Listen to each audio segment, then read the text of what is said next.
Filho abandona a mãe idosa no lixo e a deixa sem nada por causa dos bens. Mas o que acontece depois? A manhã estava quente em São Paulo.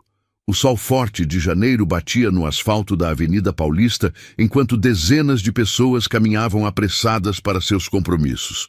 Ninguém prestava atenção em nada além de seus próprios problemas. Ninguém, exceto Marina. Marina Alves tinha 68 anos e estava sentada na calçada, ao lado de uma lixeira transbordando de sacolas plásticas e restos de comida. Suas mãos tremiam enquanto segurava uma pequena bolsa velha, a única coisa que lhe restava. O vestido azul que usava estava sujo, rasgado na barra. Seus olhos castanhos, antes cheios de vida, agora pareciam vazios, perdidos em algum lugar distante. Ela não sabia bem como tinha chegado ali. Ou melhor, sabia, só não conseguia aceitar. 24 horas atrás, Marina ainda morava na casa onde havia criado seus 3 filhos.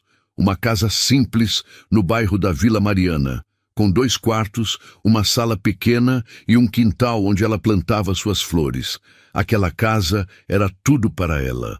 Mais do que paredes e teto, era o lugar onde guardava as memórias de 40 anos de casamento com Roberto, seu falecido marido. Era onde tinha embalado seus filhos recém-nascidos, onde tinha feito aniversários, onde tinha chorado e rido. Roberto tinha morrido há 3 anos, vítima de um infarto fulminante. Marina ainda se lembrava do dia em que encontrou o marido caído no chão da cozinha, sem vida. O mundo tinha desabado naquele momento, mas ela tinha se mantido forte. Tinha conseguido superar a dor por causa dos filhos, principalmente por causa de Gustavo, o filho mais velho. Gustavo sempre foi o preferido de Roberto. O primogênito, o menino que nasceu forte e saudável, que fez faculdade de administração, que prometeu cuidar da mãe quando o pai não estivesse mais ali. Marina tinha se agarrado a essa promessa nos últimos 3 anos. Gustavo visitava a mãe toda semana, levava compras, perguntava se ela estava bem. Mas tudo mudou quando Marina mencionou o testamento. Roberto tinha deixado tudo para ela. A casa, uma pequena poupança de R$50 mil e um terreno no interior de São Paulo, em Campinas, que valia cerca de R$200 mil. Não era uma fortuna, mas era o suficiente para que Marina vivesse seus últimos anos com dignidade. Gustavo tinha mudado depois disso. As visitas ficaram mais frequentes, mas diferentes. Ele começou a falar sobre como seria difícil para Marina cuidar de tudo sozinha. Sobre como ela poderia cair, se machucar, ficar doente sem ninguém por perto. Ele sugeriu que Marina assinasse uma procuração, apenas para facilitar as coisas. Marina confiou. Assinou os papéis que o filho levou, sem ler direito, sem desconfiar. Afinal, era Gustavo, seu menino, o filho em quem Roberto sempre confiou. 2 semanas depois, Gustavo apareceu na casa com um advogado e 2 homens que ela nunca tinha visto antes. O advogado explicou, com voz fria e profissional, que a casa agora pertencia a Gustavo. O terreno também. A poupança tinha sido transferida. Marina tinha assinado tudo. Ela tinha 1 hora para sair. Marina não acreditou.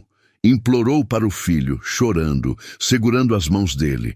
Tentou fazê-lo lembrar de tudo que ela tinha feito por ele. Das noites em claro quando ele era bebê. Dos sacrifícios que ela e Roberto fizeram para pagar a faculdade dele. Do amor incondicional que sempre deram. Gustavo desviou o olhar. Não disse nada. Apenas acenou para os 2 homens, que pegaram Marina pelos braços e a colocaram para fora.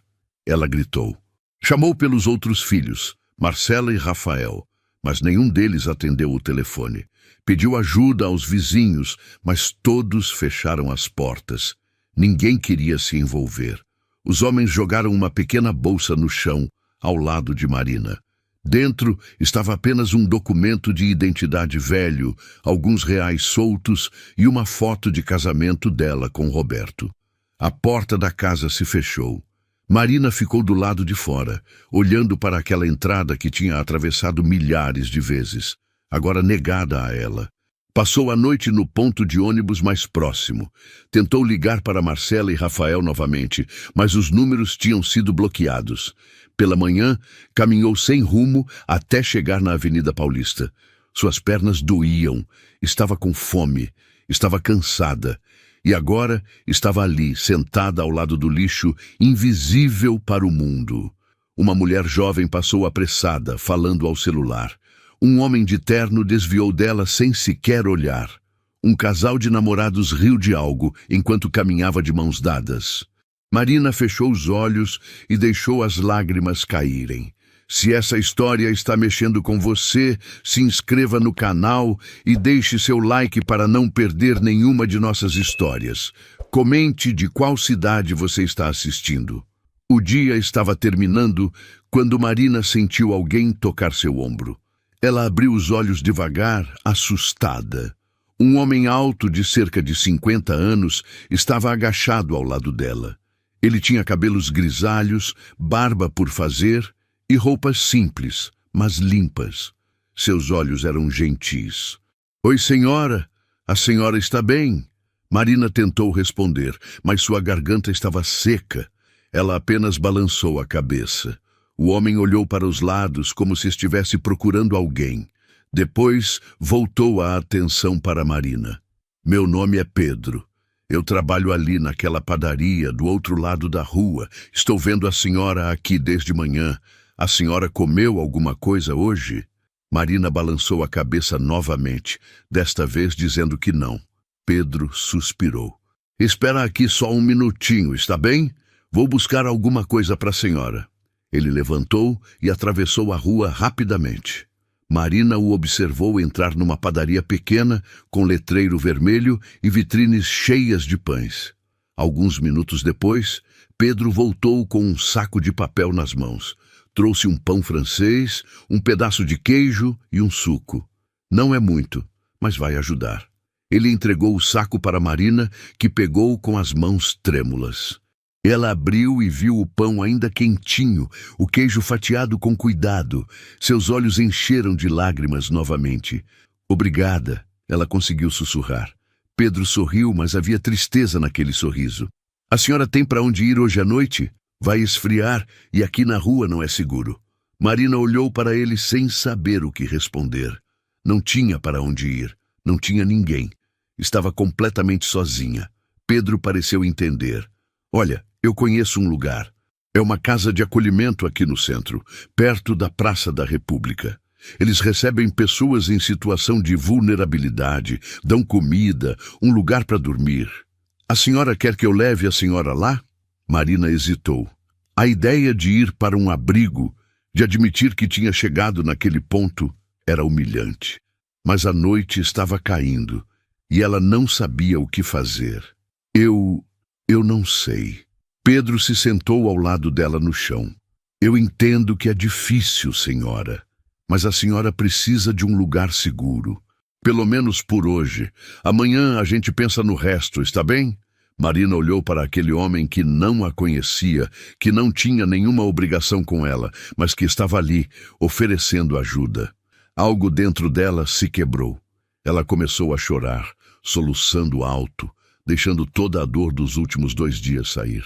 Pedro não disse nada, apenas colocou a mão no ombro dela e deixou que ela chorasse. Quando Marina conseguiu se acalmar, ela aceitou. A caminhada até a casa de acolhimento levou cerca de 20 minutos.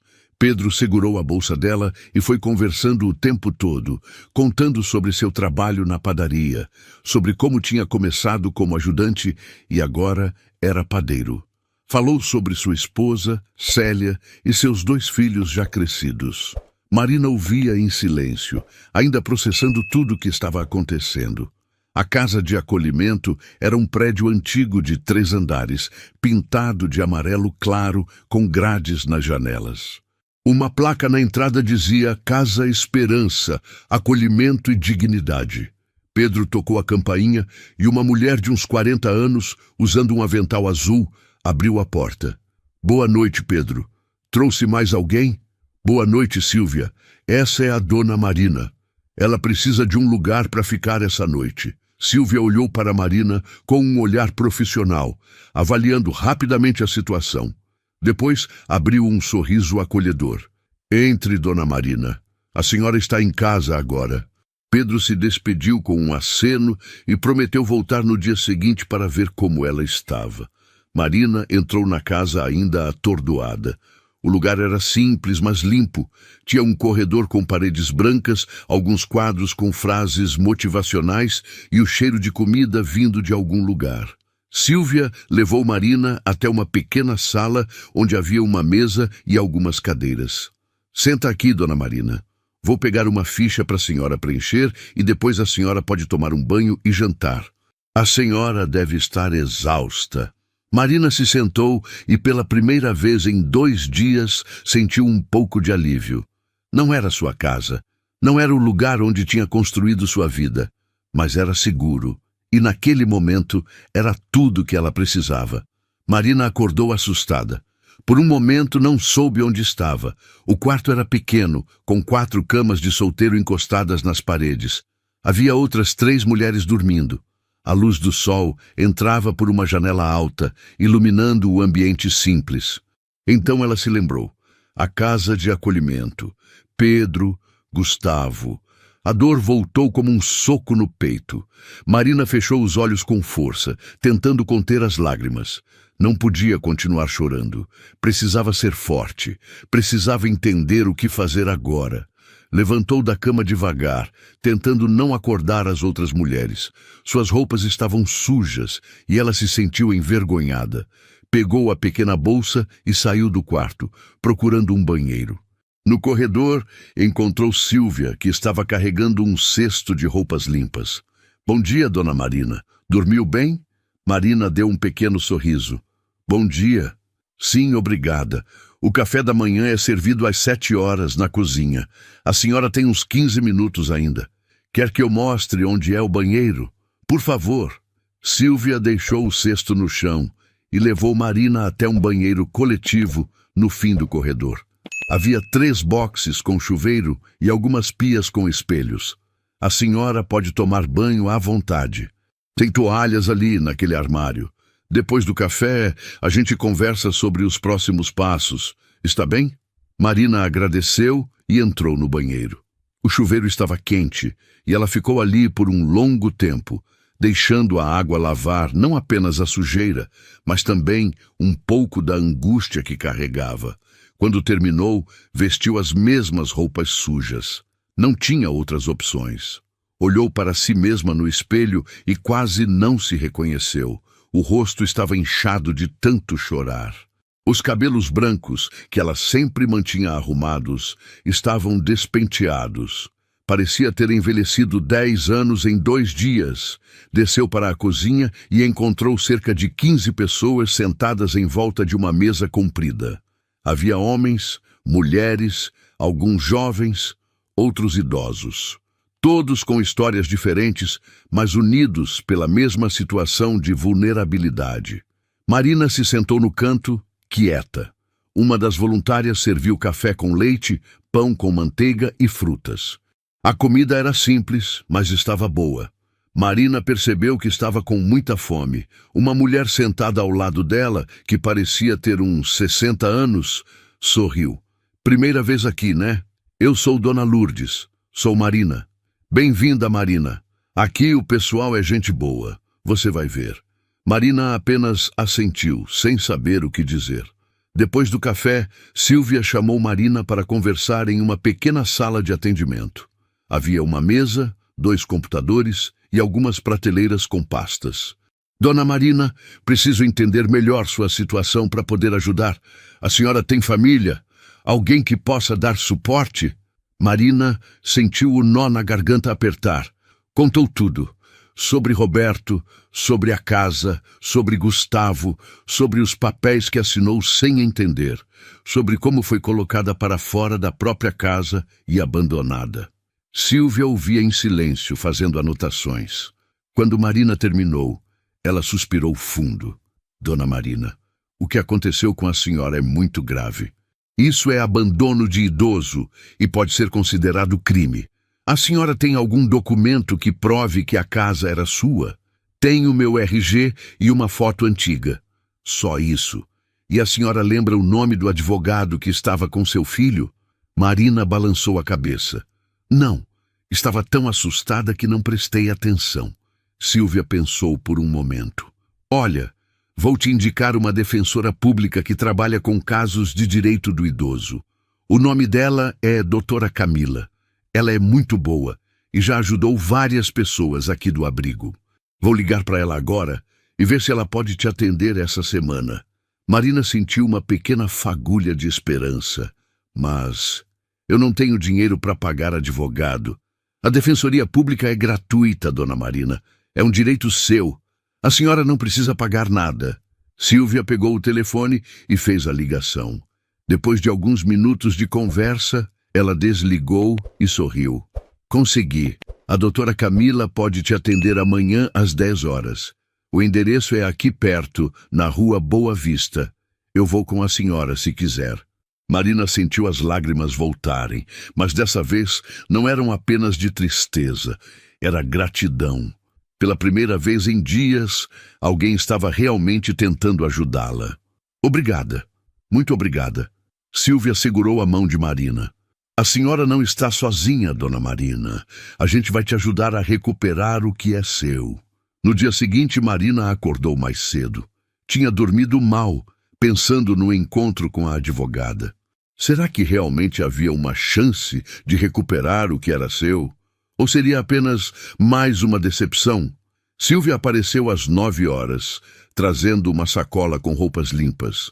Dona Marina, consegui essas roupas com as doações que recebemos. Não são novas, mas estão em bom estado. A senhora pode escolher o que servir. Marina pegou a sacola e encontrou algumas blusas, 2 calças e até um vestido simples de cor bege. Escolheu uma calça jeans escura e uma blusa branca.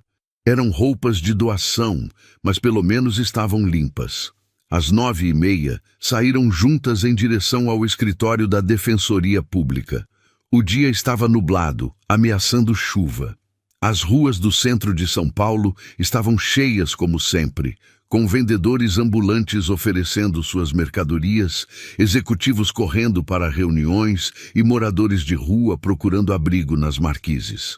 Marina olhava tudo com olhos diferentes agora. Antes, quando passava por ali com Roberto, ela mal notava essas pessoas. Agora, ela era uma delas. O prédio da defensoria era antigo, com fachada cinza e escadas de mármore gastas pelo tempo. Subiram até o 3º andar e encontraram uma sala de espera cheia de gente. Havia famílias inteiras, idosos, jovens mães com bebês no colo, todos esperando por ajuda. Silvia deu o nome de Marina na recepção e elas se sentaram para esperar. Passaram-se 40 minutos até que uma mulher jovem, de uns 35 anos, usando tailleur azul marinho e óculos de grau, apareceu na porta chamando Marina Alves. Marina levantou nervosa. Silvia segurou sua mão e disse: Eu vou esperar aqui. Fica tranquila. Marina entrou na sala da advogada. Era um espaço pequeno, com uma mesa cheia de pastas, um computador e 2 cadeiras para os clientes.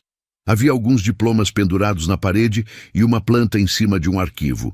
Bom dia, dona Marina. Meu nome é Camila Rodrigues, sou defensora pública. Sente-se, por favor. Marina se sentou, ainda tensa. A Silvia me passou algumas informações, mas eu gostaria que a senhora me contasse tudo com detalhes. Desde o começo. Marina respirou fundo e começou a contar novamente. Dessa vez, Camila fez várias perguntas. Queria saber datas exatas, nomes, endereços. Queria saber se Marina tinha cópia de algum documento da casa, se lembrava de algo específico que o filho tinha dito, se havia testemunhas. A senhora disse que assinou papéis. A senhora lembra o que era? Meu filho disse que era uma procuração, para facilitar as coisas caso eu ficasse doente. E tinha alguém presente quando a senhora assinou? Tinha um homem. Acho que era do cartório, mas eu não lembro o nome dele. Camila anotava tudo rapidamente. E a senhora tem alguma forma de provar que vivia naquela casa?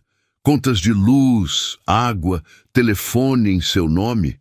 Marina pensou. Todas as contas estavam no nome de Roberto. Depois que ele morreu, ela não tinha mudado nada. Não, tudo estava no nome do meu marido. E depois que ele faleceu, houve inventário? Sim, foi feito por um advogado que meu filho indicou. Eu assinei os papéis e tudo ficou no meu nome. Mas a senhora não tem cópia desses documentos? Não, estava tudo guardado em casa. Meu filho deve ter levado tudo. Camila suspirou. Dona Marina, vou ser honesta com a senhora. Esse caso é complicado, mas não é impossível. O que seu filho fez é crime, é abandono de idoso e pode ser também estelionato, dependendo de como ele conseguiu transferir os bens. Mas para provar isso, vamos precisar de documentos e testemunhas. Marina sentiu o coração apertar. Então não tem como recuperar minha casa? Tem sim, mas vai demorar. Vou precisar requisitar cópias dos documentos no cartório de registro de imóveis, no cartório onde foi feita a procuração e no processo de inventário. Vou também entrar com uma ação de anulação de negócio jurídico por vício de consentimento, alegando que a senhora foi coagida ou enganada. E vou registrar uma ocorrência na polícia por abandono de idoso. Quanto tempo isso vai demorar? Camila hesitou. Pode levar meses, talvez mais de 1 ano. O sistema de justiça é lento, infelizmente. Mas vou fazer tudo o que estiver ao meu alcance para acelerar o processo. Marina sentiu as lágrimas voltarem. Eu não tenho mais nada, nem lugar para morar. Eu sei, dona Marina, mas a senhora não está sozinha. A Casa Esperança pode te abrigar enquanto o processo corre, e vou ver se consigo uma medida de urgência para garantir que seu filho não venda os bens enquanto a gente resolve isso. Marina acenou com a cabeça, tentando manter a esperança. Camila pegou um papel e começou a listar o que precisaria. Vou precisar que a senhora me passe todos os dados que lembrar. Nome completo do seu filho, endereço da casa, nomes dos seus outros filhos, tudo que puder ajudar. Marina passou as informações. Gustavo Henrique Alves, a casa na Rua das Palmeiras, número 234, Vila Mariana. Marcela Cristina Alves e Rafael Roberto Alves, os outros filhos. Camila anotou tudo e prometeu começar a trabalhar imediatamente. Quando Marina saiu da sala, Silvia estava esperando com um sorriso encorajador. E aí, como foi? Ela vai me ajudar. Disse que é possível recuperar tudo, mas vai demorar. Silvia abraçou Marina. Vai dar tudo certo, dona Marina. Você vai ver. Os dias começaram a passar devagar na Casa Esperança. Marina tentava se ocupar, ajudando nas tarefas do abrigo, mas a ansiedade não a deixava em paz. Toda noite antes de dormir, ela pensava em Gustavo. Tentava entender como o filho que ela criou, que ela amou incondicionalmente, tinha sido capaz de fazer aquilo com ela. Lembrava de quando ele era pequeno, dos dias em que ela ficava acordada a noite inteira porque ele estava com febre. Das vezes em que economizou no próprio almoço para poder comprar o tênis que ele queria. De como ficou orgulhosa quando ele se formou. O que tinha acontecido? Onde ela tinha errado? Pedro continuava visitando Marina quase todos os dias. Levava pães da padaria, conversava, tentava animá-la. Ele se tornou um amigo verdadeiro, alguém em quem ela podia confiar. Uma tarde, Pedro apareceu com uma notícia. Dona Marina, falei com minha esposa, a Célia. A gente tem um quartinho nos fundos da nossa casa que não usa para nada. A gente queria oferecer para a senhora. Não é grande, mas tem uma cama, um armário. A senhora podia ficar lá enquanto resolve as coisas com a justiça. Marina ficou emocionada. Pedro, eu não posso aceitar isso. Vocês mal me conhecem. A gente conhece o suficiente. A senhora é uma pessoa boa, que está passando por uma situação injusta. Queremos ajudar, mas eu não tenho como pagar aluguel. A gente não quer aluguel, dona Marina. Queremos fazer o certo. A Célia é muito religiosa, sabe? Ela sempre diz que a gente tem que ajudar o próximo. E eu concordo com ela. Marina não sabia o que dizer. Aceitou o convite com lágrimas nos olhos. No dia seguinte, Sílvia ajudou Marina a arrumar suas poucas coisas. Dona Lourdes, a mulher que tinha conhecido no primeiro dia, deu um abraço apertado nela. Vai dar tudo certo, Marina. Você é forte. Marina se mudou para a casa de Pedro e Célia numa tarde de sábado. A casa ficava no bairro do Ipiranga, numa rua tranquila com árvores nas calçadas.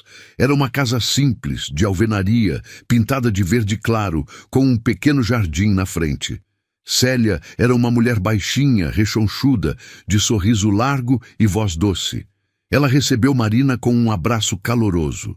Seja bem-vinda, dona Marina. Essa casa agora é sua também. O quartinho nos fundos era pequeno, mas aconchegante. Tinha uma cama de solteiro com lençóis limpos e cheirosos, um pequeno armário de madeira e uma janela que dava para o quintal. Havia até um vasinho com uma flor na janela. Marina sentou na cama e olhou ao redor. Não era sua casa, mas era um lar, e isso já significava muito. Naquela noite, Célia preparou um jantar caprichado. Arroz, feijão, bife acebolado, salada e uma farofa. Eles comeram juntos na pequena mesa da cozinha, conversando sobre amenidades. Pedro contou histórias engraçadas da padaria. Célia falou sobre a igreja que frequentava. Marina comeu em silêncio na maior parte do tempo, apenas ouvindo, mas sentiu algo que não sentia há muito tempo: acolhimento. Depois do jantar, Célia serviu um café e bolo de fubá. Dona Marina, eu sei que a senhora está passando por um momento muito difícil, mas eu quero que a senhora saiba que aqui a senhora tem uma família. A gente vai te apoiar no que precisar. Marina finalmente conseguiu falar. Eu não sei como agradecer vocês. Não sei o que eu teria feito sem essa ajuda. Pedro sorriu. A gente só está fazendo o que qualquer pessoa deveria fazer, dona Marina. Cuidar uns dos outros. Naquela noite, Marina deitou na cama e, pela primeira vez, desde que tudo aconteceu, conseguiu dormir tranquila. Passaram-se 3 semanas desde que Marina se mudou para a casa de Pedro e Célia. A rotina diária tinha trazido algum conforto, mas a dor da traição continuava viva, como uma ferida que não cicatrizava. Todas as manhãs, Marina acordava com a esperança de que tudo não passasse de um pesadelo. E todas as manhãs, ao abrir os olhos naquele quartinho simples que não era o seu, a realidade a atingia novamente. Camila, a defensora pública, ligou numa terça-feira chuvosa. Marina estava na cozinha ajudando Célia a preparar o almoço quando o telefone tocou. Suas mãos tremeram ao atender. Dona Marina, consegui reunir documentos importantes. A senhora tem um tempo para conversarmos? Marina sentou-se à mesa da cozinha, o coração acelerado. Estou aqui. Pode falar. Consegui as cópias dos documentos no cartório de registro de imóveis e também no cartório onde foi lavrada a procuração. Dona Marina, está tudo confirmado. A senhora assinou uma procuração em março deste ano, dando plenos poderes ao seu filho Gustavo Henrique Alves. Com essa procuração, ele transferiu a casa da Vila Mariana, o terreno em Campinas e sacou todo o dinheiro da poupança. Tudo para o nome dele. Marina sentiu o ar faltar. Sabia que isso era verdade, mas ouvir a confirmação oficial tornava tudo ainda mais real, mais doloroso. Ele planejou tudo isso? Aparentemente sim. A procuração foi feita com a presença de um tabelião, então juridicamente ela é válida, mas o uso que foi feito dela não é. A senhora foi claramente enganada. Ninguém assina uma procuração esperando ser despojada de todos os seus bens. Isso configura abuso de confiança e pode ser anulado. E agora, o que acontece? Vou entrar com 2 ações.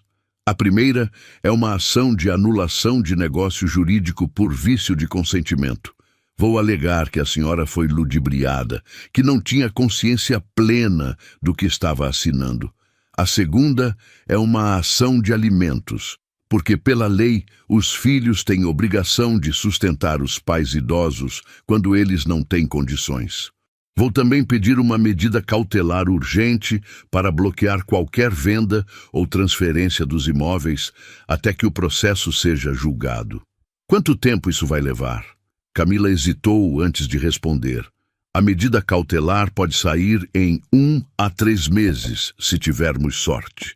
O processo completo pode levar de 1 ano a 1 ano e meio, talvez mais. O sistema judiciário brasileiro é lento, dona Marina. Eu não quero criar falsas expectativas, mas vou fazer tudo ao meu alcance para acelerar. 1 ano. Marina repetiu mentalmente. 1 ano inteiro esperando por justiça. 1 ano inteiro longe da sua casa, das suas coisas, das suas memórias. E se ele vender tudo antes? Por isso a medida cautelar é tão importante.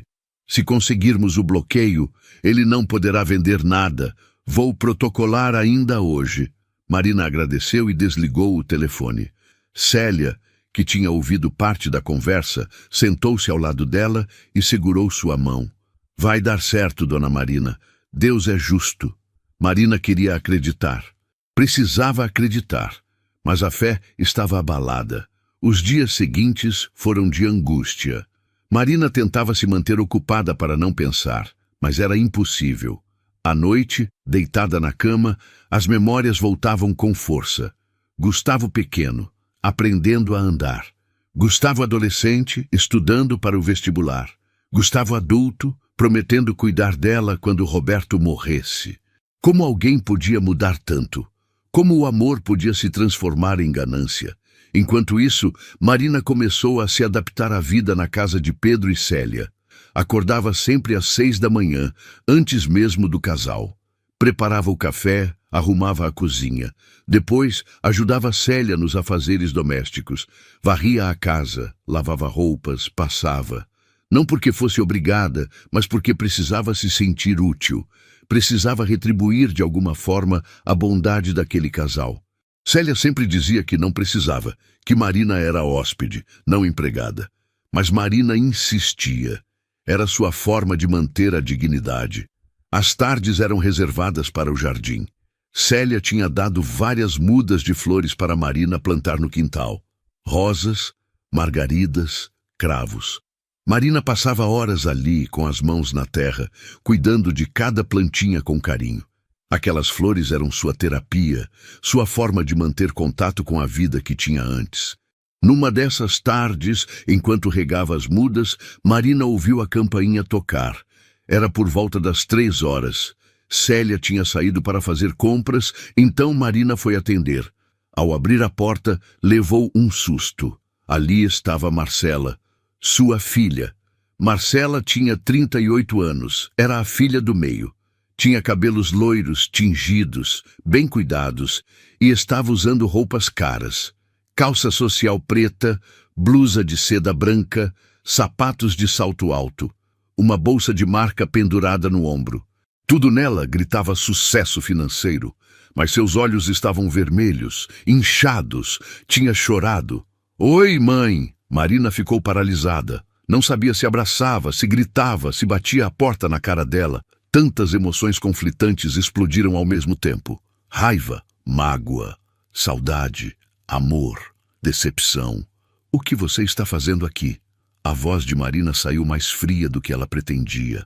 Marcela mordeu o lábio inferior, um gesto que fazia desde criança quando estava nervosa. "Eu precisava te ver. Precisava falar com você. Agora você quer falar? Depois de semanas me ignorando? Depois de bloquear meu número?" Marcela baixou a cabeça. "Eu sei. Eu errei. Por favor, mãe, me deixa entrar. Só quero conversar." Marina hesitou. Parte dela queria mandar a filha embora. Queria que ela sentisse um pouco da dor que tinha causado. Mas outra parte, a parte que ainda era mãe, que ainda amava aquela menina que tinha embalado nos braços, venceu. Ela abriu a porta e Marcela entrou. Sentaram-se na pequena sala. O silêncio era pesado, carregado de coisas não ditas. Marcela olhava ao redor, reparando na casa simples, nos móveis antigos, mas bem cuidados, tão diferente da casa onde Marina tinha morado. "Como você me achou?" Contratei um investigador particular. Ele descobriu que você estava morando aqui. Marina sentiu uma pontada de ironia. Gastou dinheiro com o investigador, mas não me procurou quando eu precisava de você. Marcela começou a chorar. Eu não sabia, mãe. Juro por Deus que eu não sabia o que o Gustavo tinha feito. Não sabia? Marina sentiu a raiva crescer. Você não atendeu minhas ligações. Bloqueou meu número. Como pode dizer que não sabia? Porque o Gustavo me disse que estava tudo bem. Ele me ligou no dia seguinte dizendo que você tinha concordado em passar os bens para ele, que era o que o papai queria, que você ia morar com o Rafael em Guarulhos. E você acreditou, sem ao menos me ligar para confirmar, sem perguntar se eu estava bem? Marcela soluçava agora. Eu achei estranho, mãe. Juro que achei. Mas o Gustavo é tão convincente. Ele disse que você estava cansada de morar sozinha, que tinha medo de cair e se machucar, que queria simplificar a vida. E eu quis acreditar porque era mais fácil. Mais fácil? Marina repetiu incrédula. É, mãe. Mais fácil do que encarar a verdade. O Rafael e eu sempre soubemos que o Gustavo era o preferido do papai. A gente sabia que papai deixou tudo para você, mas esperava que você dividisse de forma justa entre nós três. Quando o Gustavo disse que você tinha decidido passar tudo para ele, eu fiquei magoada. Pensei que você também me achava inferior. Então bloqueei seu número porque estava com raiva. Marina não conseguia acreditar no que estava ouvindo. Você bloqueou meu número por ciúmes? Enquanto eu estava na rua, sem ter onde dormir, passando fome? Marcela cobriu o rosto com as mãos. Eu não sabia. Se eu soubesse, teria te ajudado imediatamente. Só descobri a verdade semana passada quando uma vizinha sua, a dona Conceição, me ligou. Ela conseguiu meu número com uma amiga em comum. Me contou que tinha visto você sendo colocada para fora de casa à força, que você estava chorando, gritando por ajuda. Aí eu confrontei o Gustavo. E o que ele disse? Marcela respirou fundo. Negou tudo. Disse que a vizinha estava mentirosa, que você tinha saído de casa por vontade própria. Mas eu vi nos olhos dele, mãe. Ele estava mentindo. Então contratei o investigador e descobri onde você estava. E vim aqui. Marina olhou para a filha. Queria gritar. Queria dizer o quanto tinha sofrido. O quanto ainda sofria. Mas as palavras não vinham. Apenas lágrimas. Você tem ideia do que passei, Marcela? Passei a noite no ponto de ônibus, sentada na calçada, ao lado do lixo, com fome, com frio, achando que ia morrer ali. Fui para um abrigo de pessoas em situação de rua.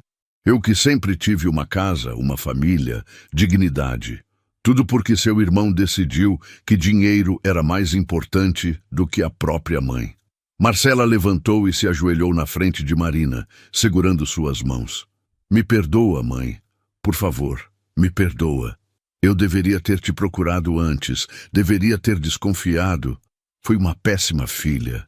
Marina olhou para aqueles olhos cheios de lágrimas e viu a menina que ela tinha criado. A menina que tinha medo de trovão e corria para a cama dos pais. A menina que sonhava em ser bailarina.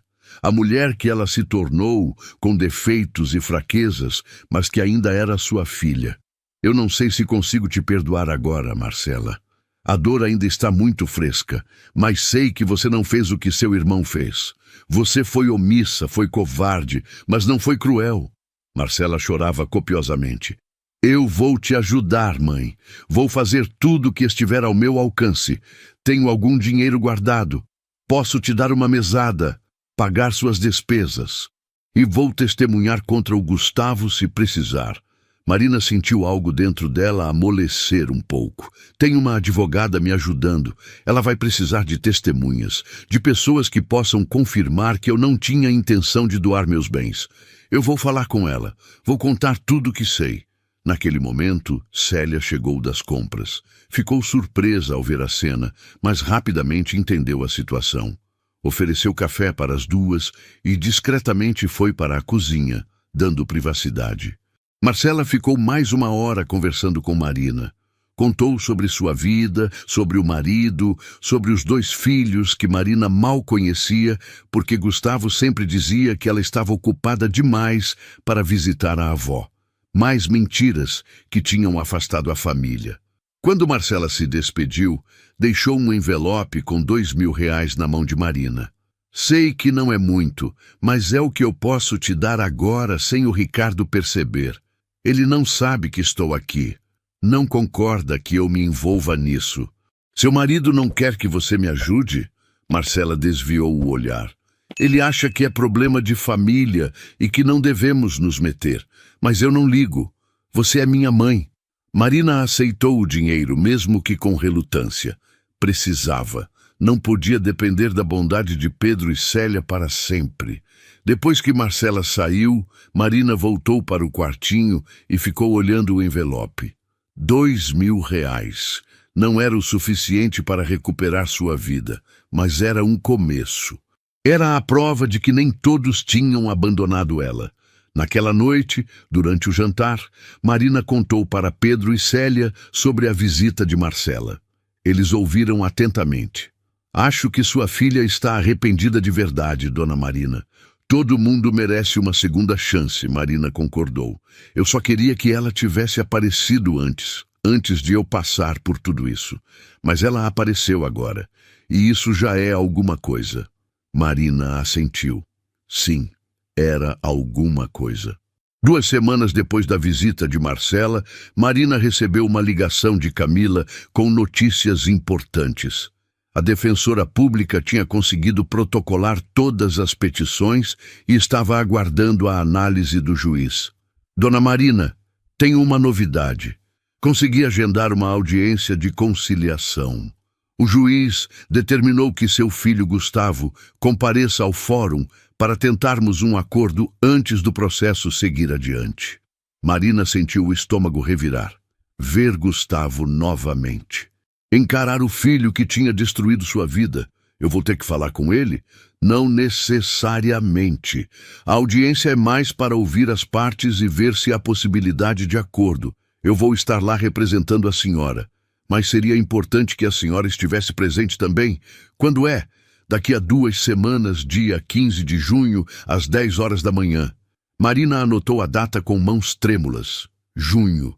O mês em que Roberto tinha morrido 3 anos atrás. Como se o universo quisesse tornar tudo ainda mais doloroso. Vou estar lá. Nos dias que se seguiram, Marina mal conseguiu dormir. A ansiedade tomava conta de cada pensamento. Como seria ver Gustavo novamente? O que ele diria? Teria algum arrependimento?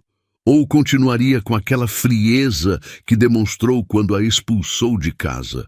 Marcela continuava visitando Marina semanalmente, sempre trazendo algum dinheiro ou mantimentos. A relação entre mãe e filha estava se reconstruindo aos poucos, tijolo por tijolo. Ainda havia mágoa, ainda havia desconfiança, mas também havia amor. E o amor, por mais machucado que estivesse, ainda era forte. Numa dessas visitas, Marcela trouxe uma notícia que deixou Marina chocada. Mãe, eu falei com o Rafael. Rafael era o filho mais novo. Tinha 35 anos. Sempre foi o mais quieto, o mais distante. Tinha se mudado para Guarulhos quando casou e raramente visitava a família. Marina tinha uma relação cordial com ele, mas não próxima. E o que ele disse? Marcela suspirou. Ele sabia de tudo, mãe. O Gustavo contou para ele o plano antes de executar. E o Rafael concordou. Marina sentiu como se tivesse levado um soco no estômago. Sabia? E não fez nada para impedir? Não só não impediu, como incentivou. Ele disse que você estava velha demais para cuidar de uma casa, que seria melhor o Gustavo administrar tudo. E que depois os 3 dividiriam quando você morresse. As palavras ficaram suspensas no ar. Quando você morresse, os próprios filhos planejando o que fazer com seus bens depois que ela não estivesse mais ali. Como se ela já estivesse morta. Como se não tivesse voz, vontade, dignidade. Marina começou a chorar. Não era mais só Gustavo, era Gustavo e Rafael, 2 dos 3 filhos que ela tinha gerado, criado, amado. 2 filhos que haviam apenas como um obstáculo entre eles e o dinheiro. Marcela abraçou a mãe. Eu confrontei ele também, mãe. Disse que ele era um covarde, que você tinha dado tudo pela gente e que a gente tinha te traído da pior forma possível. Ele não quis ouvir. Disse que eu estava sendo dramática, que você estava bem, que estava morando com amigos, amigos que eu mal conhecia. Se não fosse a bondade de Pedro e Célia, eu estaria na rua até hoje. Eu sei, mãe, eu sei. Naquela noite, Marina chorou até não ter mais lágrimas. Pedro e Célia tentaram consolá-la, mas não havia palavras que pudessem curar aquela dor. Era a dor da traição multiplicada, da família despedaçada, do amor não correspondido. Quando chegou o dia da audiência, Marina acordou com um nó no estômago. Vestiu sua melhor roupa, uma calça social azul marinho e uma blusa branca que Marcela tinha comprado para ela. Prendeu os cabelos num coque simples. Queria parecer digna, forte, mesmo que por dentro estivesse despedaçada. Pedro insistiu em acompanhá-la. Saiu mais cedo da padaria e foram juntos de metrô até o Fórum Criminal da Barra Funda. Camila os esperava na entrada, com uma pasta cheia de documentos. Dona Marina, está preparada? Marina assentiu, mesmo sem ter certeza. Subiram até a sala de audiências no 3º andar. Era uma sala pequena, com uma mesa grande no centro, cadeiras ao redor e uma bandeira do Brasil numa das paredes. Havia um ar-condicionado velho fazendo barulho no canto. Gustavo já estava lá. Marina parou na porta ao vê-lo. O filho estava sentado numa das cadeiras, usando terno cinza e gravata azul. Tinha o cabelo bem cortado, a barba aparada. Parecia um homem de negócios bem-sucedido. Ao lado dele estava um advogado, um homem de uns 50 anos, também trajado formalmente. Gustavo olhou para Marina. Seus olhos se encontraram por um breve segundo. Marina procurou por algum sinal de remorso, de culpa, de humanidade. Mas tudo que viu foi frieza. Ele desviou o olhar rapidamente. Camila tocou o braço de Marina gentilmente. Vamos sentar ali. Sentaram-se do outro lado da mesa. Pedro ficou na cadeira atrás, como observador. O juiz ainda não tinha chegado. O silêncio era constrangedor. Marina podia ouvir o próprio coração batendo. Suas mãos suavam. Queria dizer tantas coisas para Gustavo. Queria perguntar por quê. Queria implorar para que ele tivesse piedade. Mas nenhuma palavra saía. 10 minutos depois, o juiz entrou. Era um homem de aproximadamente 60 anos, com cabelos grisalhos e óculos de grau. Tinha uma expressão séria, profissional. Bom dia a todos. Podem permanecer sentados. Ele se sentou na cabeceira da mesa e abriu uma pasta com os documentos do processo. Estamos aqui para a audiência de conciliação no processo número 1023.456, 78.2025.8.26.0100, autora Marina Alves contra réu Gustavo Henrique Alves. Antes de dar início, gostaria de deixar claro que esta é uma tentativa de resolver a questão de forma amigável. Caso não haja acordo, o processo seguirá normalmente. Doutora Camila, a senhora pode fazer um resumo da situação? Camila se levantou. Meritíssimo, minha cliente. A senhora Marina Alves, de 68 anos, foi vítima de abuso por parte do próprio filho. Ela assinou uma procuração, acreditando que era apenas para facilitar eventual necessidade futura. Mas o réu usou essa procuração para transferir todos os bens da autora para o próprio nome. Estamos falando de uma residência no bairro da Vila Mariana, um terreno em Campinas e uma quantia de R$50 mil em poupança. Após consumar as transferências, o réu expulsou a própria mãe de casa, deixando-a em situação de vulnerabilidade extrema. Pedimos a anulação de todos os atos e a devolução integral dos bens, além de indenização por danos morais. O advogado de Gustavo se levantou. Meritíssimo. Essa narrativa é distorcida. Meu cliente agiu de boa fé. A procuração foi assinada conscientemente pela senhora Marina, que à época demonstrava sinais de confusão mental. A transferência dos bens foi feita pensando no melhor para ela, para que ela não precisasse se preocupar com burocracias. Quanto à alegação de expulsão, isso é falso.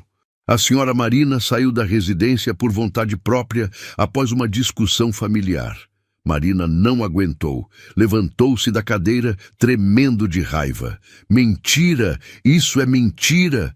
O juiz bateu na mesa. Senhora Marina, por favor, se acalme, terá oportunidade de falar.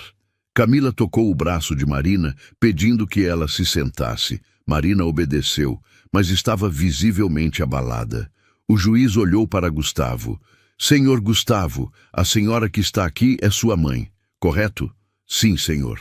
E é verdade que o senhor transferiu todos os bens que pertenciam a ela para o seu nome? Sim, mas com autorização dela, através da procuração. E depois disso, sua mãe continuou morando na residência?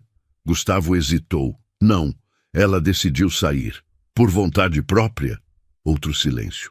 Houve uma discussão. Ela não concordava com algumas decisões que tomei em relação à propriedade. Então, ela decidiu sair. O juiz tirou os óculos e olhou diretamente para Gustavo. Senhor Gustavo, vou ser muito claro com o senhor. Estou no judiciário há 30 anos. Já vi muitos casos de abuso contra idosos. E posso dizer que este caso tem todas as características de um deles. A senhora que está aqui ao seu lado não parece confusa mentalmente. Parece uma senhora lúcida que foi enganada por alguém em quem confiava. O senhor tem consciência da gravidade do que fez? Gustavo baixou a cabeça. Eu só queria proteger o patrimônio da família. Patrimônio da família? Ou patrimônio seu? O silêncio voltou a tomar conta da sala. O juiz suspirou. Vamos tentar a conciliação. Senhor Gustavo, o senhor está disposto a devolver os bens para sua mãe? O advogado de Gustavo interveio rapidamente. Meritíssimo, meu cliente está disposto a fazer um acordo. Propõe que a residência da Vila Mariana seja devolvida para a senhora Marina, mas que o terreno de Campinas e a poupança permaneçam com ele, considerando que foram investidos recursos para a manutenção das propriedades. Camila retrucou imediatamente. Inaceitável, meritíssimo. Todos os bens eram da minha cliente. Ela não autorizou transferência. Ela foi ludibriada. Não há por que aceitar acordo que não devolva integralmente o que lhe pertence. Marina olhou para Gustavo. Ele ainda não tinha olhado diretamente para ela. Não tinha pedido desculpas. Não tinha demonstrado um pingo de remorso. O juiz tentou mais algumas rodadas de negociação, mas ficou claro que não haveria acordo. Gustavo não queria devolver tudo, e Marina não aceitava menos do que lhe pertencia. Muito bem, não havendo acordo, o processo seguirá para a instrução. Vou determinar a realização de perícia para avaliar as condições mentais da senhora Marina à época da assinatura da procuração. Também vou deferir a medida cautelar para bloquear qualquer venda ou transferência dos imóveis até decisão final. Está encerrada a audiência. Todos se levantaram. Marina finalmente olhou diretamente para Gustavo. Ele estava guardando os papéis na pasta, evitando o olhar dela. Gustavo, ela chamou. Ele parou, mas não olhou. Olha para mim. Lentamente, ele ergueu os olhos. Como você consegue dormir à noite, sabendo o que fez comigo? Gustavo apertou a mandíbula. Eu fiz o que precisava ser feito. Não. Você fez o que a ganância mandou.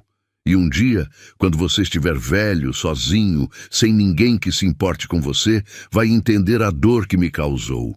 Gustavo desviou o olhar novamente e saiu da sala com o advogado.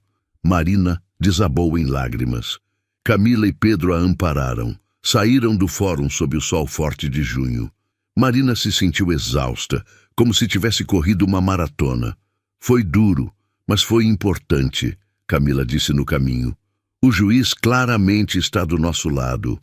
A medida cautelar foi deferida, o que significa que seu filho não pode vender nada. Agora é aguardar a perícia e o julgamento final. Marina assentiu, sem forças para falar. Naquela noite, de volta à casa de Pedro e Célia, Marina deitou na cama e ficou olhando para o teto. Pensou em tudo que tinha perdido, mas também pensou em tudo que tinha ganho.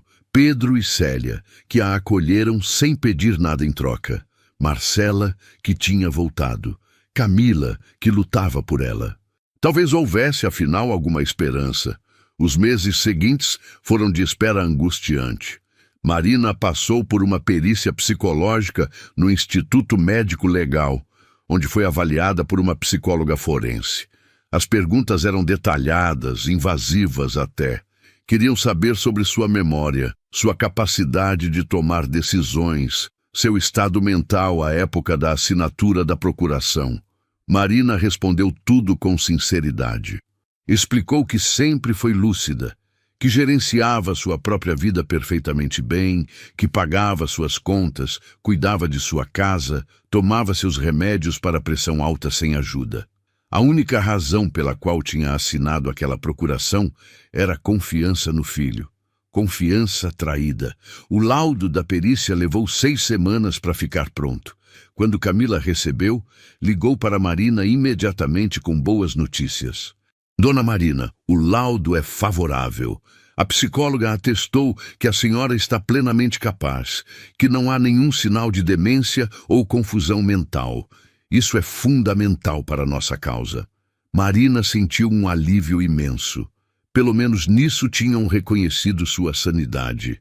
Não era louca, não era senil. Era apenas uma mãe que tinha confiado no filho errado.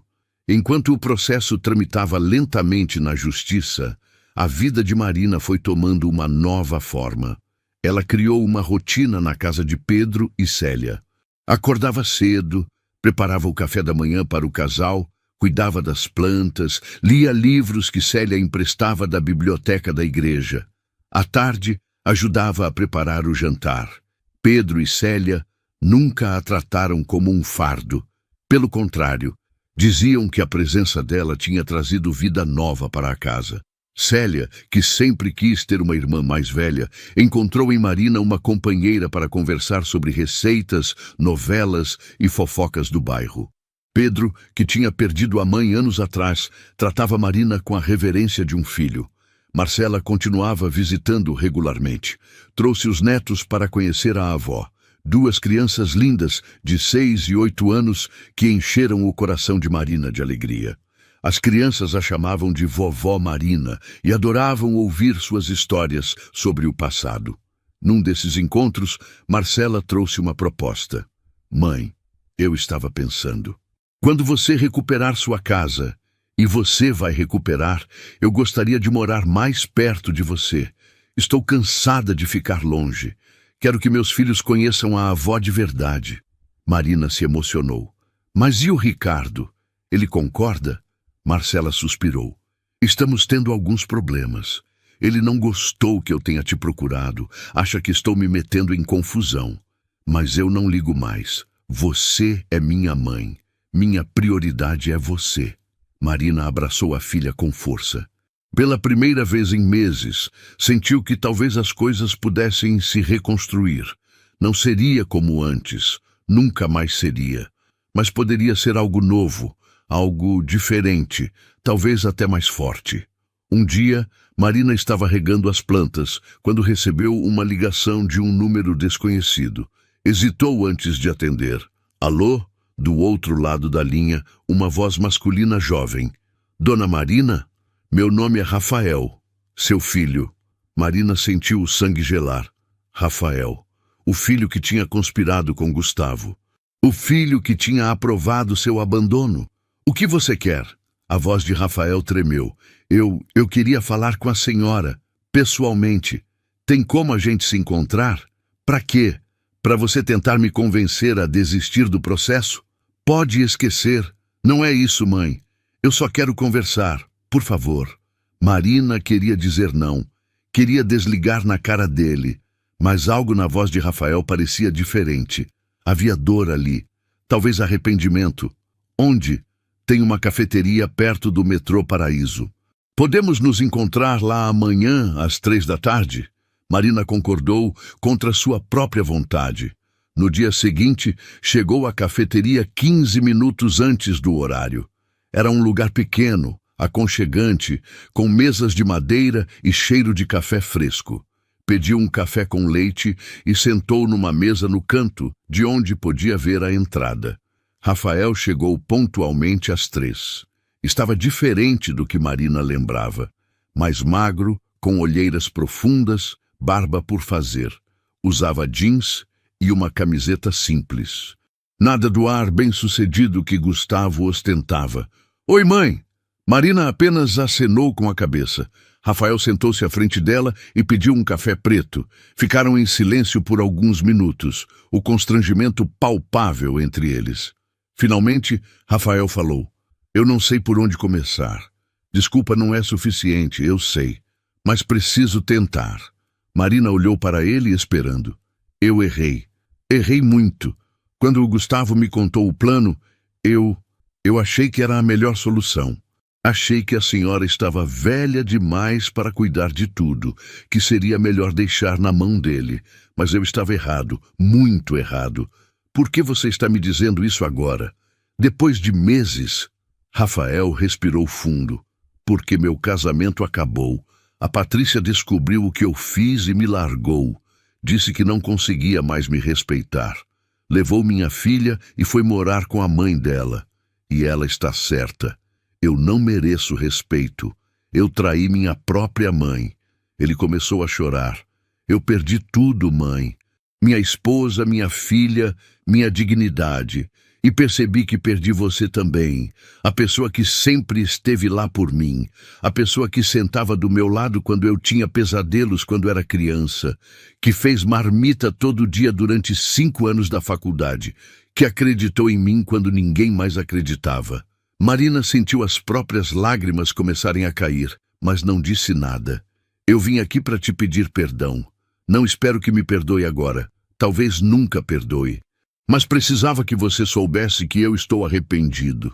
De verdade. E que vou testemunhar a seu favor no processo.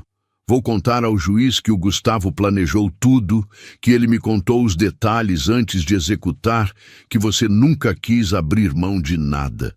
Você faria isso, mesmo que prejudique seu irmão?" Rafael limpou as lágrimas.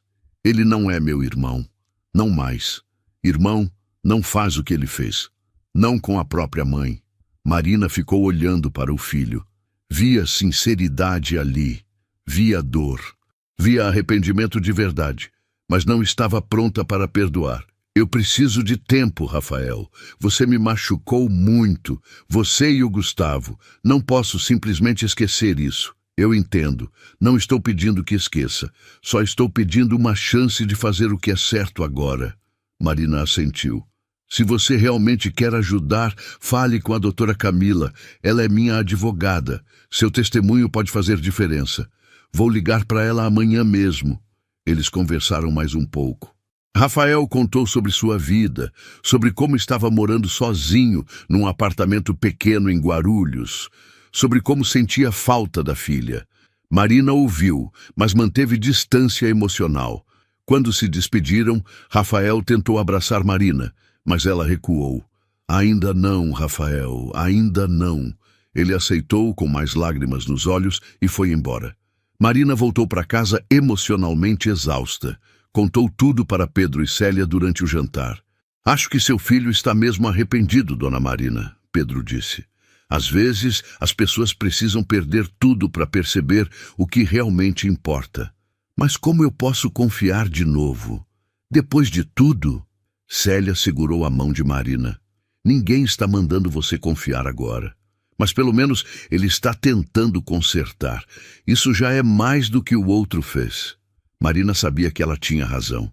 Gustavo não tinha dado nenhum sinal de arrependimento, nenhum pedido de desculpas, nenhuma tentativa de conversar.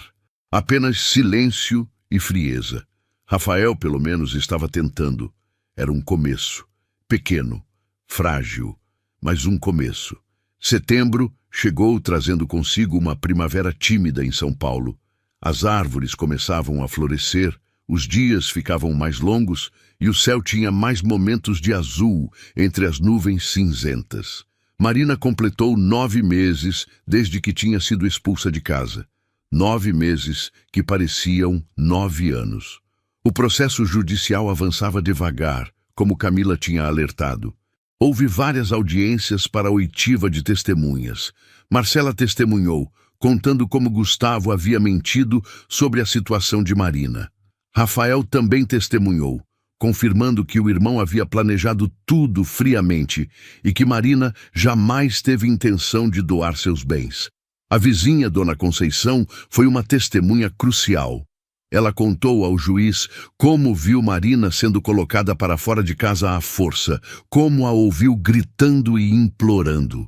Como os homens que Gustavo contratou jogaram Marina e sua bolsa na calçada como se fossem lixo. O advogado de Gustavo tentou desqualificar todos os testemunhos, alegando que eram parciais, que as pessoas estavam do lado de Marina por pena. Mas o juiz não pareceu convencido.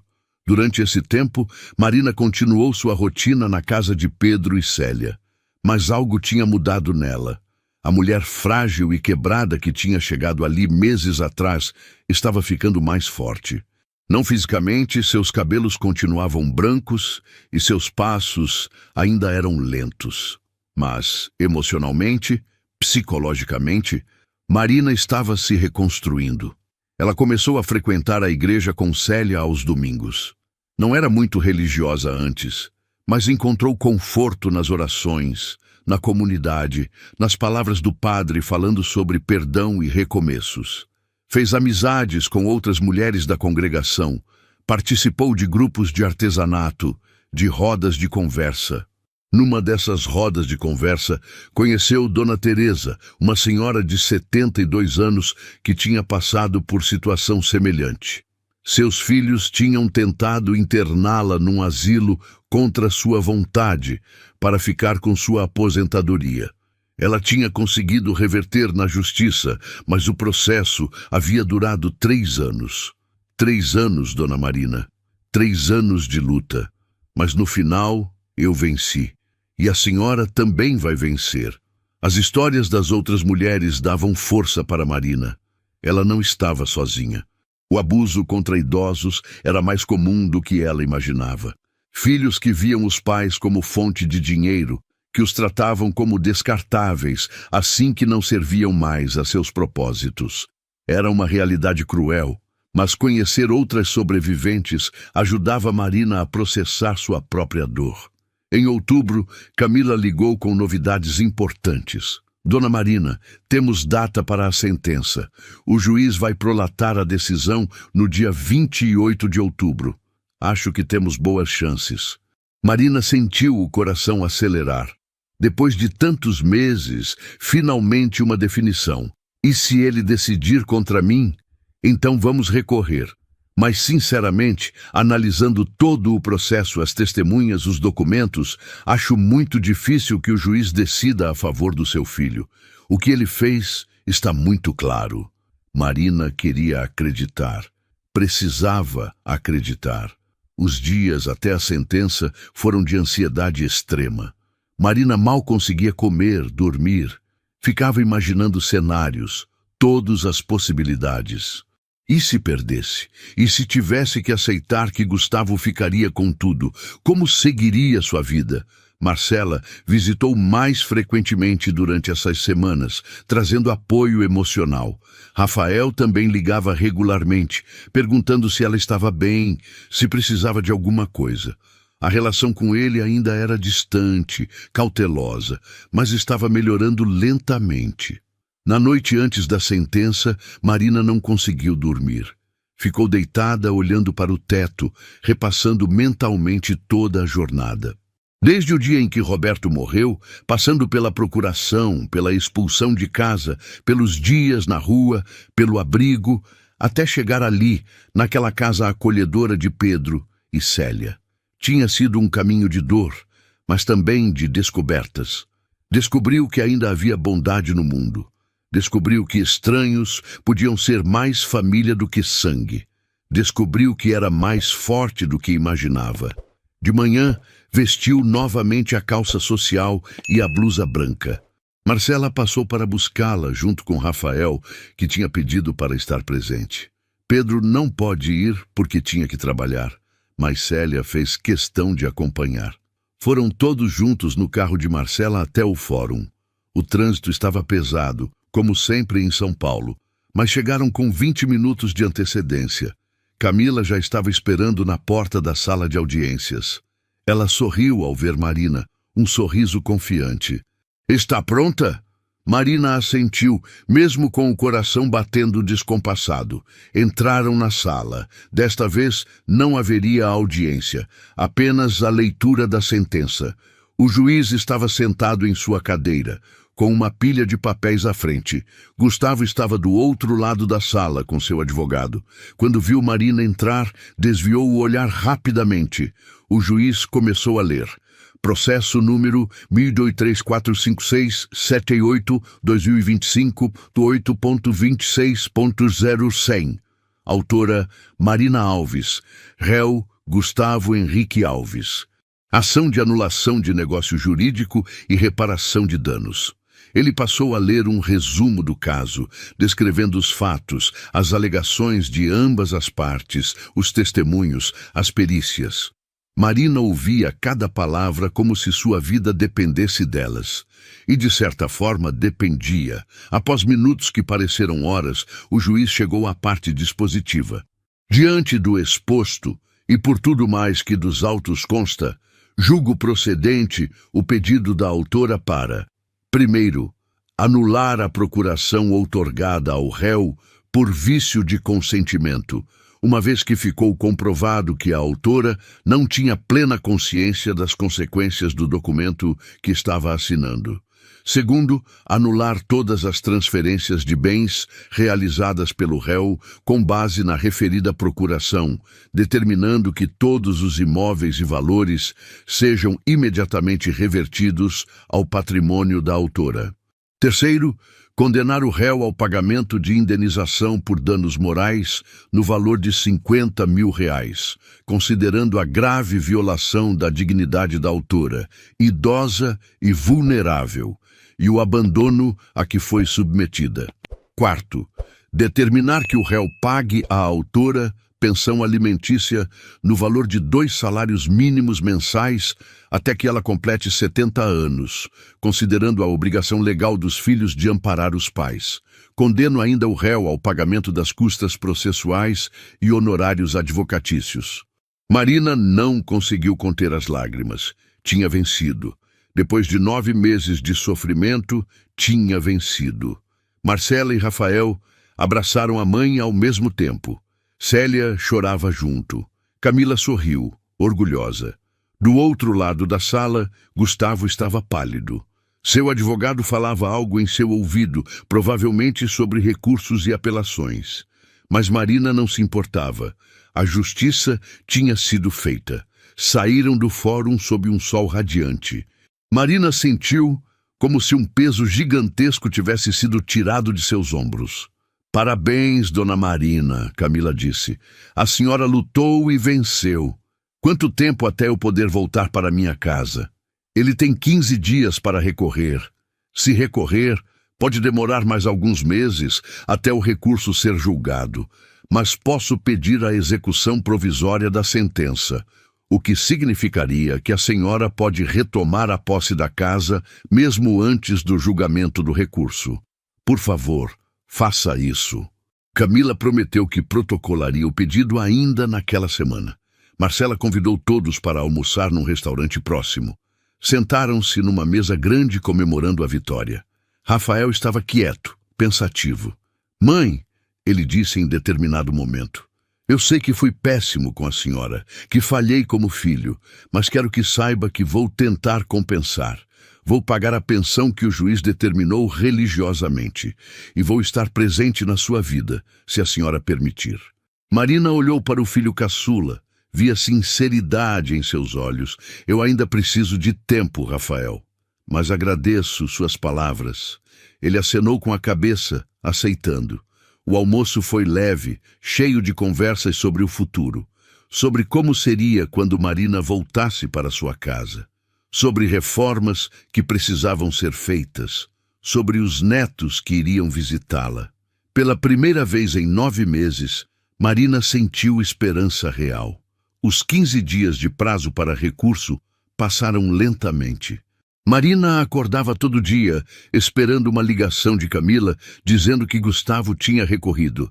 Mas a ligação nunca veio. No 16º dia, Camila confirmou. Não houve recurso. A sentença havia transitado em julgado. Marina poderia voltar para casa. A notícia foi recebida com explosões de alegria na casa de Pedro e Célia. Célia preparou um jantar especial para comemorar. Pedro comprou um bolo na padaria onde trabalhava. Marcela e Rafael foram até lá para celebrar juntos. Mas havia um problema. A casa estava ocupada. Gustavo tinha se mudado para lá e se recusava a sair. Camila teve que pedir uma ordem de reintegração de posse, que foi rapidamente deferida pelo juiz. Numa manhã fria de novembro, Marina foi acompanhada por Camila, Marcela, Rafael, Pedro e 2 oficiais de justiça até a casa da Vila Mariana, a casa onde tinha morado por 40 anos, a casa que tinha jurado nunca mais ver de fora. Quando chegaram na Rua das Palmeiras e Marina viu o portão verde, as janelas de madeira, o pequeno jardim na frente, sentiu as pernas fraquejarem. Pedro segurou seu braço, amparando-a. Está tudo bem, dona Marina. É sua casa. Sempre foi. Os oficiais de justiça tocaram a campainha. Ninguém atendeu. Tocaram novamente. Nada. Finalmente um deles gritou. Senhor Gustavo Henrique Alves, abra a porta. Temos uma ordem judicial de reintegração de posse. Se não abrir em 5 minutos, vamos arrombar. Passaram-se 3 minutos antes que a porta se abrisse. Gustavo estava ali, de pijama, com cara de sono e raiva. Isso é um absurdo. Essa casa é minha. Um dos oficiais mostrou o documento. A justiça decidiu diferente. O senhor tem 1 hora para recolher seus pertences pessoais e desocupar o imóvel. Gustavo olhou para Marina pela primeira vez. Havia raiva naquele olhar, mas também algo mais. Derrota? Arrependimento? Marina não soube dizer. Você vai se arrepender disso, ele disse, a voz carregada de veneno. Não mais do que já me arrependi de confiar em você, Marina respondeu, surpreendendo a si mesma com a firmeza na voz. Gustavo bufou e voltou para dentro. Durante a hora seguinte, ele arrumou algumas malas e caixas com suas coisas. Não disse uma palavra para ninguém. Quando terminou, chamou um Uber e foi embora sem olhar para trás. Os oficiais de justiça confirmaram que o imóvel estava desocupado e entregaram as chaves para Marina. Marina segurou aquelas chaves com as mãos tremendo. Eram as mesmas chaves que usara por décadas, as mesmas chaves que Gustavo havia tomado dela 9 meses atrás. Agora estavam de volta em suas mãos. Respirou fundo e abriu a porta. A casa estava diferente. Gustavo tinha mudado móveis de lugar, tinha trocado algumas cortinas, tinha pintado uma das paredes da sala de cinza. Mas, essencialmente, ainda era a mesma casa. Ainda tinha o cheiro familiar, ainda tinha as marcas na parede onde as crianças mediam altura, ainda tinha a mancha no piso da cozinha, onde Marina tinha derrubado molho de tomate anos atrás. Era sua casa. Finalmente, sua casa novamente. Ela caminhou pelos cômodos devagar, tocando as paredes, revivendo memórias. O quarto onde tinha dormido com Roberto por décadas. A cozinha onde tinha preparado milhares de refeições. A sala onde a família se reunia nas noites de domingo. Lágrimas corriam pelo seu rosto, mas eram lágrimas de alívio, de gratidão, de vitória. Marcela e Rafael ajudaram a limpar a casa naquele dia. Gustavo havia deixado tudo relativamente organizado, mas havia poeira, havia coisas dele que tinham ficado para trás. Trabalharam juntos, mãe e filhos, limpando, arrumando, reorganizando. Pedro e Célia foram embora no fim da tarde, mas não antes de Célia abraçar Marina longamente. Você vai fazer falta, dona Marina, mas estou tão feliz que você voltou para sua casa. Vocês salvaram minha vida, Marina disse chorando. Nunca vou esquecer o que fizeram por mim. A gente só fez o que era certo. E você sempre terá uma família aqui conosco. Eles se despediram com promessas de visitas frequentes. À noite, depois que Marcela e Rafael também foram embora, Marina ficou sozinha na casa pela primeira vez. Sentou-se no sofá da sala, olhando ao redor. Estava em casa, mas tudo parecia diferente. 9 meses tinham mudado, não apenas a casa, mas principalmente ela. Não era mais a mesma Marina que tinha sido expulsa dali. Era alguém diferente, mais forte, mais ciente da crueldade que existe no mundo, mas também da bondade. Mais sozinha em alguns aspectos, mas também mais conectada com quem realmente importava. Naquela noite, dormiu no quarto que tinha compartilhado com Roberto. A cama era a mesma, mas os lençóis eram novos, trocados por Gustavo. Ela deitou e olhou para o teto, pensando em tudo o que tinha acontecido. Pensou em Gustavo, em como um filho podia se transformar num estranho. Pensou em Rafael, que tinha errado, mas estava tentando consertar. Pensou em Marcela, que tinha voltado. Pensou em Pedro e Célia, anjos na forma humana. Pensou em Camila, que lutou por ela sem pedir nada em troca. E pensou em si mesma, na mulher que tinha sido e na mulher que se tornou. Adormeceu com um misto de tristeza e esperança. Os primeiros dias de volta em casa foram estranhos. Marina tinha que se reacostumar com cada detalhe, com cada cômodo, com o silêncio de morar sozinha novamente. Acordava de manhã esperando ouvir Pedro e Célia na cozinha, mas encontrava apenas o silêncio. Mas aos poucos foi retomando sua rotina antiga. Voltou a cuidar do jardim que estava abandonado. As flores que tanto amava tinham morrido, mas ela comprou novas mudas e recomeçou. Plantou rosas, lírios, hortênsias. Cada planta era um símbolo de recomeço. Marcela visitava quase todo dia, trazendo os netos. As crianças adoravam brincar no quintal. E Marina adorava vê-las correr e rir. Era vida nova circulando naquele espaço que tinha ficado tão vazio por tanto tempo. Rafael também visitava regularmente, sempre trazendo algo: frutas, pães, flores. Ele estava realmente tentando reconquistar a confiança da mãe. Marina ainda mantinha certa distância, mas percebia que ele estava mudando. A separação tinha-o transformado, tinha-o feito enxergar o que realmente importava. Numa dessas visitas, Rafael trouxe a filha Isabela, de 7 anos. Era a primeira vez que Marina via a neta depois de todo o ocorrido. A menina era linda, com cabelos castanhos e olhos grandes. Vovó, a menina disse timidamente, desculpa por não ter vindo antes. Marina se ajoelhou na frente dela e abraçou. Não é sua culpa, minha linda. Nada disso é sua culpa. Elas passaram a tarde juntas, Marina mostrando fotos antigas para a neta, contando histórias de quando o Rafael era criança. A menina ria e fazia perguntas. Era mágico ver 3 gerações ali, juntas, reconstruindo laços. Pedro e Célia também visitavam frequentemente, levavam bolos, comida, companhia. A amizade que tinha nascido numa situação de necessidade tinha se transformado em algo profundo e verdadeiro. Marina os considerava família tanto quanto seus próprios filhos, talvez até mais. Um domingo, Célia convidou Marina para ir à igreja. Depois da missa, apresentou Marina para o Padre João, um homem de uns 60 anos, com sorriso gentil e voz calma. Padre, essa é Dona Marina, a amiga que te contei, a que passou por aquela situação terrível. O padre apertou a mão de Marina calorosamente. Dona Marina, é um prazer conhecê-la. A Célia me contou sua história. Que bom que a justiça foi feita. Obrigada, padre. Eles conversaram por alguns minutos. O padre sugeriu que Marina participasse de um grupo de apoio que a igreja oferecia para pessoas que tinham passado por traumas ou situações difíceis.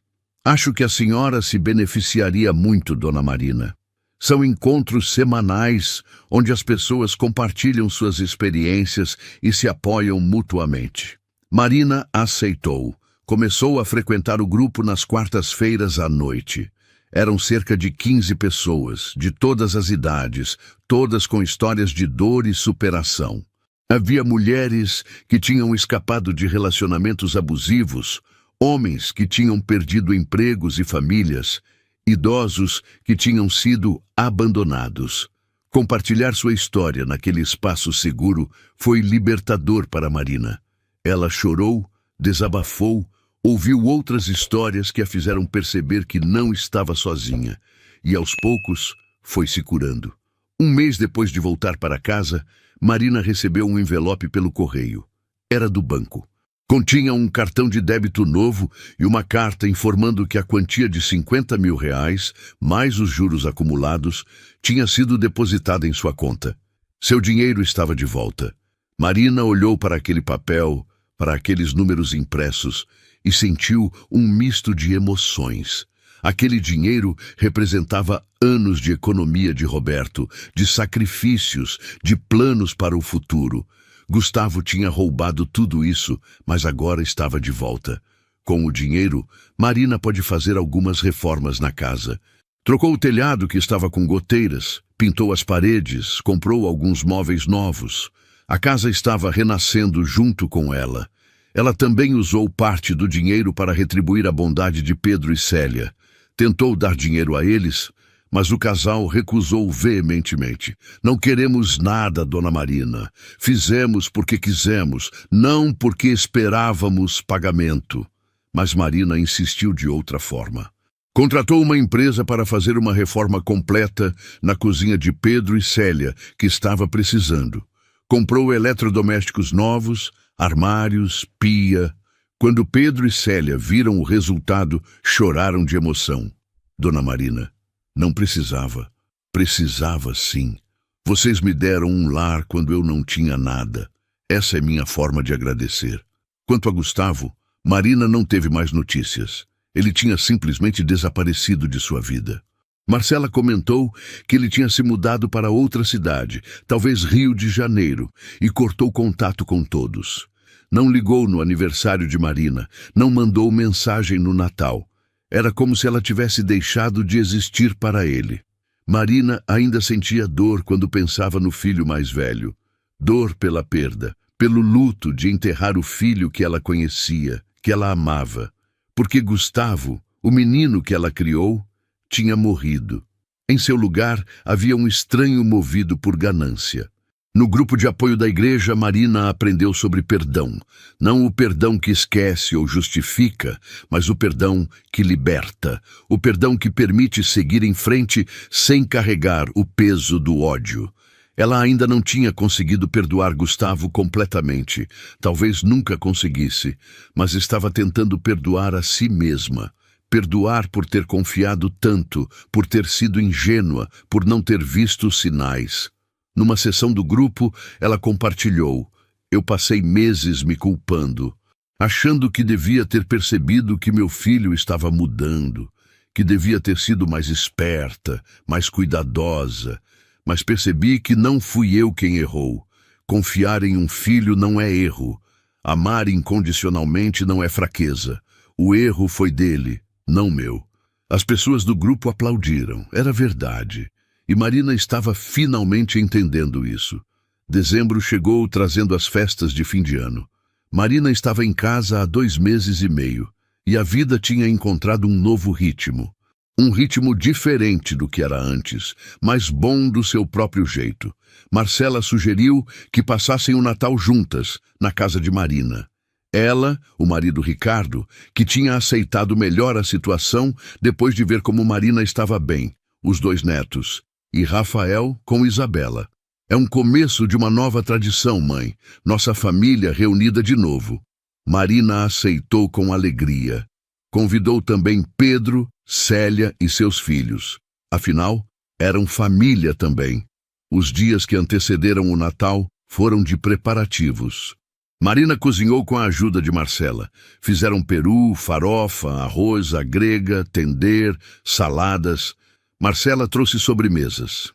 A casa cheirava a festa, a recomeço, a família. Na noite de Natal, todos chegaram pontualmente às 7 horas.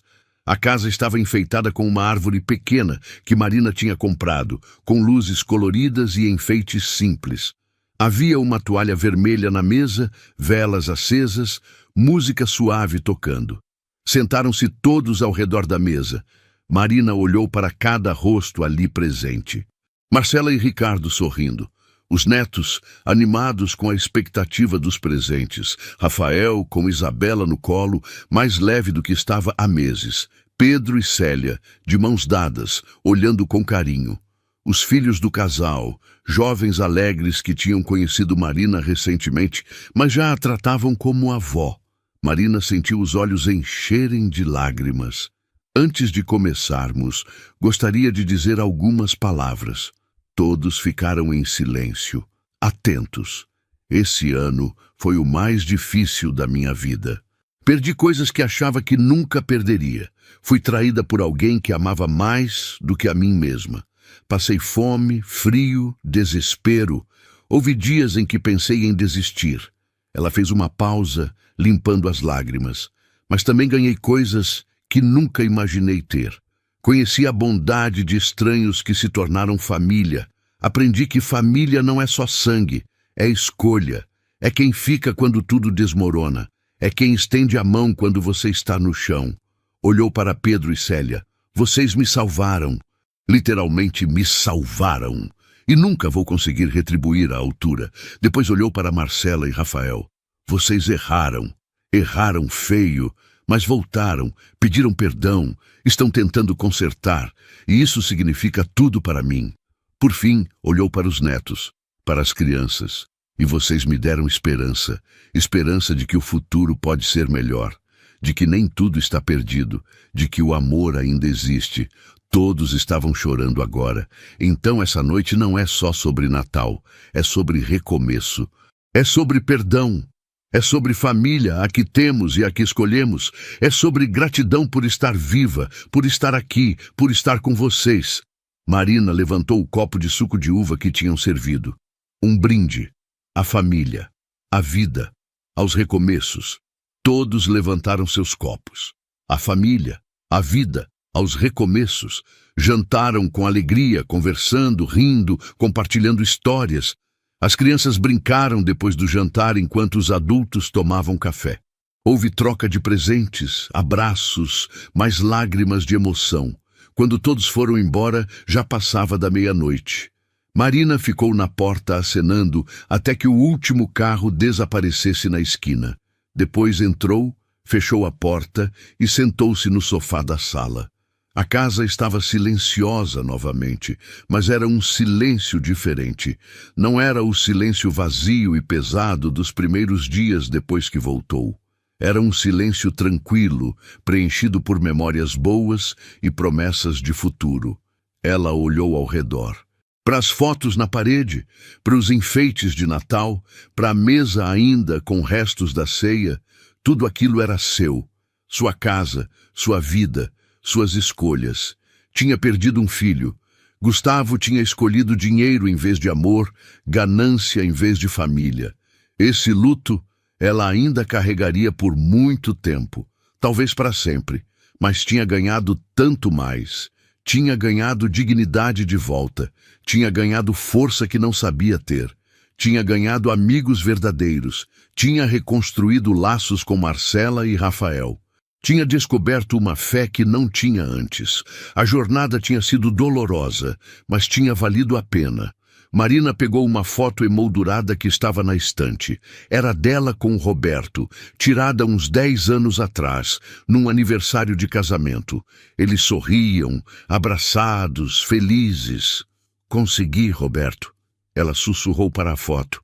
Passei pela tempestade e sobrevivi. E vou continuar sobrevivendo. Por mim, por nós, por tudo que construímos juntos. Colocou a foto de volta no lugar e foi para o quarto. Deitou-se na cama, cansada, mas em paz. Antes de dormir, pensou no futuro. Tinha planos. Queria viajar para Campinas, conhecer o terreno que também tinha recuperado. Talvez vendê-lo e usar o dinheiro para fazer uma viagem que sempre sonhou. Ou talvez doar parte para instituições que ajudavam idosos em situação de vulnerabilidade, retribuindo a ajuda que recebeu. Queria passar mais tempo com os netos, criar memórias com eles. Queria continuar no grupo de apoio da igreja, ajudando outras pessoas que passavam pelo que ela passou. Queria cultivar seu jardim, ver suas flores crescerem. Queria viver, simplesmente viver, com intensidade, com gratidão, com propósito. Fechou os olhos e, pela primeira vez em muito tempo, adormeceu com um sorriso no rosto. Lá fora, São Paulo continuava viva, barulhenta, agitada. Mas dentro daquela casa, na Vila Mariana, havia paz. Marina tinha voltado para casa. Não apenas fisicamente, mas espiritualmente. Tinha voltado para si mesma. E isso era tudo que importava. Se essa história tocou o seu coração, se inscreva no canal e deixe seu comentário dizendo de qual cidade você está assistindo. Sua participação é muito importante para continuarmos trazendo histórias que importam, que fazem refletir sobre o valor da família, da dignidade e da justiça. Compartilhe com alguém que precisa ouvir essa mensagem. Até a próxima história.